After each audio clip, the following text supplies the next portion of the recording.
Thank you, Veronica. And now it is time for me to hand the phone to Veronica, this message to you and to the world. Decide to embrace your day, and decide to embrace it from an open, relaxed kind of vision. Most of you are very stressed out. Most of you are feeling the negativity of others around you. Decide that you're going to provide yourself with the opportunity to let go of all that. Decide that today is going to be better. Spend some physical linear time with just you and make it a positive one. Now, all of you in your day can probably scrape up a 15-minute moment. That's all yours. Go to a favorite spot, go to a comfortable spot, and sit and allow your energy to expand outward and make it all very positive. And then gather to you all the positive energy that's available around you. Do not gather the negative energy around you. Leave that to sit by itself. Perhaps it will smolder and the fire of it will go out if you ignore it. And let yourself be in the present moment, be happy with who you are, and decide that this is indeed a good day.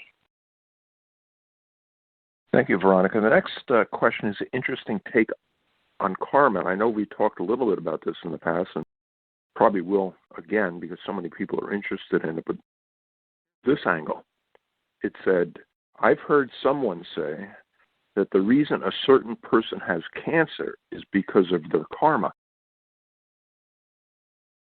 Now, in my case, I've always thought of karma as a balancing between individuals, maybe even between nations, but I've never even considered getting sick because of karma or getting cancer because of karma. Well, karma can be between people. It also can be between events and people. And perhaps most of the time, cancer is a very emotional disease. It can be brought upon by a grand imbalance in the emotional threads. But it also can be this.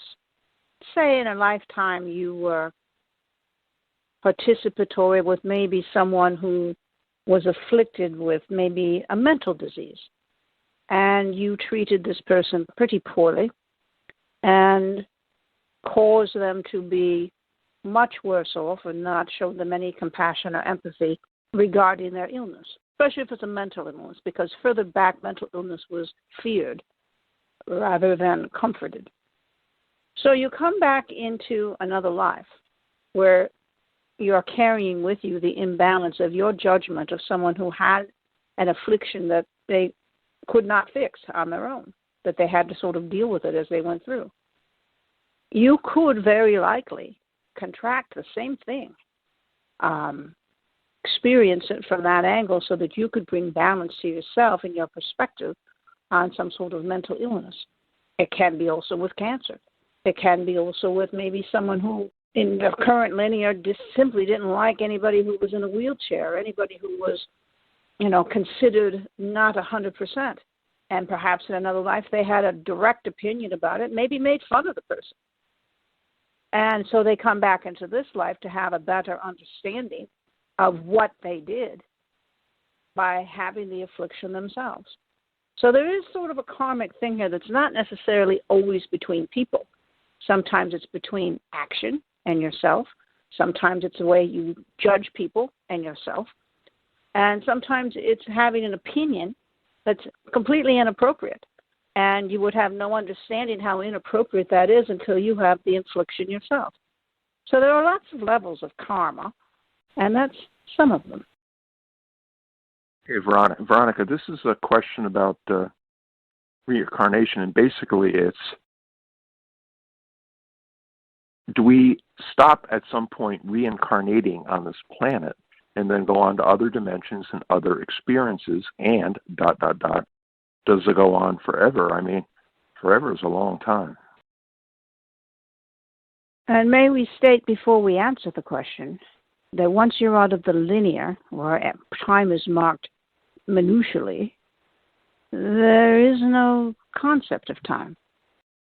And yes, it can go on eternally, but you're not marking time, so you won't feel it that way.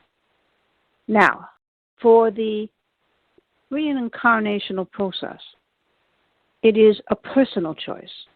There is no one sitting before you saying, "Oh, you must go back." Sorry, you just have to go back. We don't care if you want to or not. You're not going. You have to. You have to go back. None of that happens. When you are in your review of the current life, you make the decisions whether or not you want to come back into a physical linear reality. Many find it extremely tedious. Some find it abrasive. And the good news is that when you cross out and you're reviewing, you decide whether you want to do it again or not. It's up to you. Now, sometimes there are energies who say, I just need a break. The energy is so thick and dense. It's not that I don't like being there, but it's just hard. And I'd like a little time to not have to do that. There are many other dimensional spaces available for those who wish to continue their evolution, but it doesn't have to be linear. It doesn't even have to be on the earth plane. Now, it could be linear, but not on the earth plane, or you can maybe go to the Pleiades or the Orion, and you could go anywhere. But the important thing to know, it's your choice. There is no one dictating what you must do. There is counsel. There are those who will offer and express opinion about what might be a good idea. But it's a conversation. It's not someone saying you must. So that's how it works for the reincarnational process. It's up to you. Thank you, Veronica.